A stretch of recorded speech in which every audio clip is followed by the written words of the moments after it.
Welcome to Camtasia Studio 7. If you're new to Camtasia Studio and you want to get started quickly,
you're in the right place. We encourage you to watch this 5-minute video to learn the basics of using the editor, including how to navigate the timeline, make some basic edits, and add special effects. The preview window is where you see the video during playback. The playback controls are located under the preview window. In fact, the video you're watching in the preview window is a sample project playing directly from the timeline you see below. After you watch this video, we hope you take some time to practice what you've learned using the content on the timeline. So let's start with the timeline. This is where you assemble and edit your videos. At the top of the timeline, tick marks represent time in terms of minutes and seconds. When building a video, you'll work in a horizontal manner, beginning from the left and moving sequentially through time towards the right. To make precise cuts and selection, use the zoom slider to magnify the view of the timeline. And when adding elements to your video, such as a call-out or audio clips, these are placed on different tracks. Tracks are created automatically, when you need them, when elements are added to the timeline. So depending on your video, you may be working with several tracks at one time.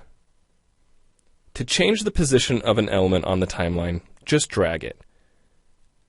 To change the length of an element, drag the edges in either direction.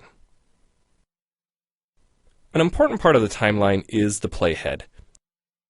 The playhead moves the timeline and indicates the current frame displayed in the preview window. To view your video, click play in the preview window. Notice how the video and the timeline's playhead stay in sync? Click anywhere on the timeline and the playhead moves to that point. The green section of the playhead is called the in point. Click and drag the in point to make the beginning of a selection. The red section of the playhead is called the out point. Just click and drag the out point to make the end of a selection. To bring the sections of the playhead back together, double-click the gray playhead. To split a video clip, position the playhead at the desired location and click the split button.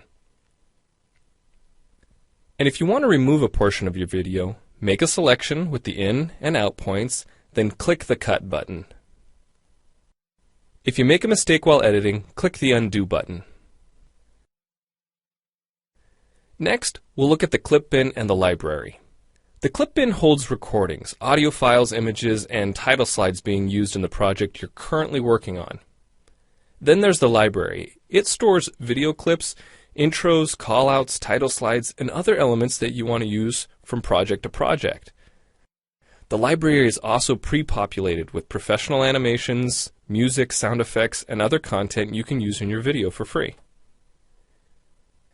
To add your own clips or video sequences to the library, make a selection on the timeline, right-click, and choose Add to Library. To include clips and other elements in your video, drag them from the clip bin or library and drop them onto the timeline. The tabs located above the timeline are task pages used for adding and editing special effects. You can add callouts to emphasize a key point. You can insert a transition between clips for a professional look. Apply zoom and pan effects to focus on important details. And draw attention to the cursor by changing the color, size, and more.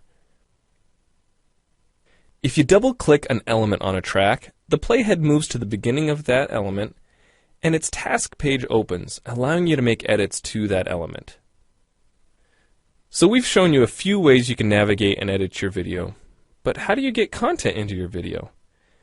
Well, to make a new screen recording, click the Record Screen button. If you already have an audio or video recording to use, click the Import Media button. When you've made edits and added effects to your video and you're ready to share it, you need to produce the project to create a shareable video. Click the Produce and Share button, step through the wizard, and Camtasia Studio creates a viewer-friendly, shareable MP4 file ready to upload to screencast.com, your blog, or a website. Well, it's time for you to try Camtasia Studio out for yourself using the content on the timeline.